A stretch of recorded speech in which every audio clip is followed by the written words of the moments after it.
Jimmy Kimmel and Carr face online backlash over controversial segment in a digital age where public sentiment can shift in seconds. Late-night television hosts Jimmy Kimmel and Carr are facing intense scrutiny following a segment that aired earlier this week. The controversy erupted after the two comedians made remarks during a joint appearance that many viewers found offensive, sparking a wave of online outrage and calls for accountability.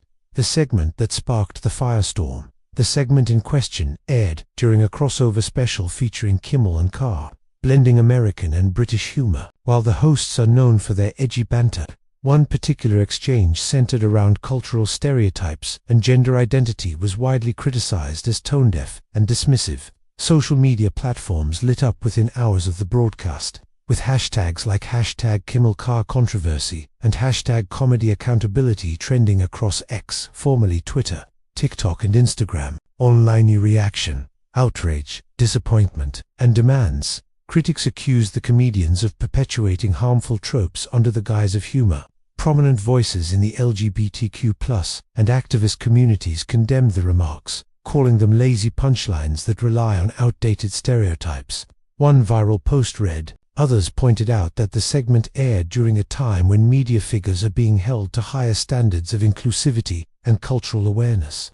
The broader debate, comedy versus accountability. This incident has reignited a long-standing debate about the boundaries of comedy. Supporters of Kimmel and Carr argue that comedians should be free to push limits and provoke thought. Detractors counter that freedom of speech doesn't exempt public figures from the consequences of harmful rhetoric. Media analysts note that the backlash reflects a generational shift in audience expectations. Younger viewers, in particular, are more attuned to issues of representation and social justice and less tolerant of humor that marginalizes vulnerable groups. Response from the hosts. As of this writing, neither Kimmel nor Carr has issued a formal apology.